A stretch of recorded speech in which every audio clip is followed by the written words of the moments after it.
We live in a strange era. We have smartwatches that track our REM cycles, yet we are perpetually exhausted. We have thousands of friends on social media, yet we feel a crushing sense of loneliness. We have access to the sum of human knowledge in our pockets, yet we are more confused than ever before. The modern human is a time traveler stuck anywhere but here and now. In this endless mental static, the philosophy of Zen does not sound like a religious doctrine, but like a sip of ice-cold water on a scorching day. It is a radical antidote to the modern disease, compulsive overthinking. The main secret of Zen, the one that can change the life of a modern neurotic, lies in the concept of the here and now. It sounds cliché, right? We've heard it 1,000 times. But try to actually live it for just 10 seconds. When you wash the dishes, are you only washing the dishes? Or are you arguing with your boss in your head? When you drink your morning coffee, do you taste the bean, feel the warmth of the ceramic, smell the morning air? Or are you already checking your emails, swallowing the drink like fuel? Zen teaches us a terrifying but liberating truth. Life only happens in this exact moment. The past is smoke. The future is a fantasy. By returning to the now, we discover a surprising thing. In the present moment, there are almost never any problems. Problems live in time. In the now, there is only the calmness of presence. But why is this simple state so hard to achieve? Why can't we just be? The answer lies in what the Buddhists call the monkey mind, a mind that is drunk on opinions, judgments, and a desperate need to be right. We walk through life carrying a heavy backpack of our own egos. We think we know how the world should work, and when it doesn't align with our expectations, we suffer. There is a famous Zen story about a university professor who went to visit a famous Zen master.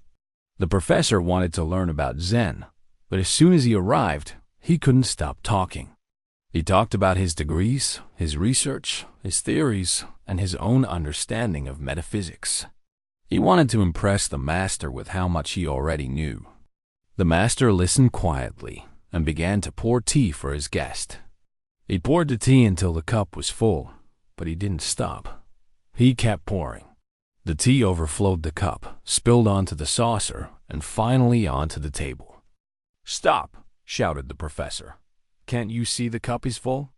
No more will go in." The master put down the teapot and smiled.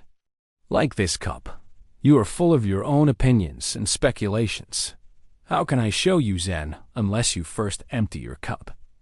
This is the tragedy of the modern mind. We are so full of information, podcasts, news, and rigid beliefs that we have no room for reality.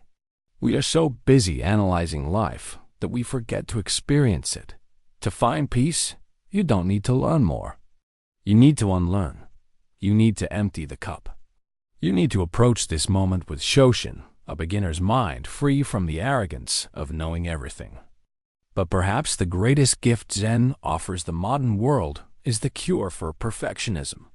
Social media has trained us to believe that a happy life is a flawless life. Polished photos, perfect bodies, relentless success. We hide our cracks. We are ashamed of our scars.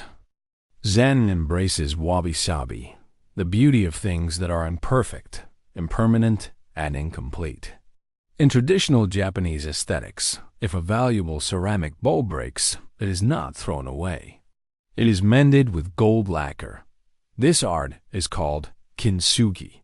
The cracks are not hidden. They are highlighted. The bowl becomes more beautiful because it has been broken. It now has a history.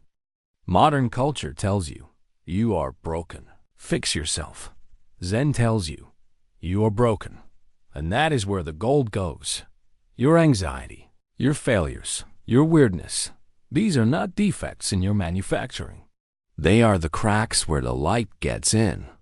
When we stop trying to be perfect statues and accept our messy, wabi-sabi humanity, the tension in our chest finally releases. So, how do we reach this state? Do we need to sell our possessions and move to a monastery in the mountains? No, that is just another form of running away. Zen is not an escape from life.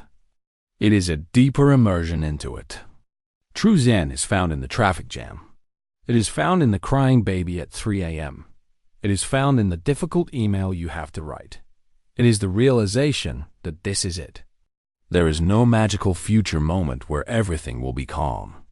Peace must be found in the chaos, not in the absence of it. As the old masters said, before enlightenment, I chopped wood and carried water. After enlightenment, I chop wood and carry water.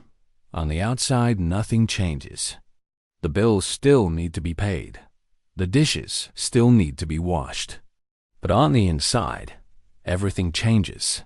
The resistance is gone. The noise is gone.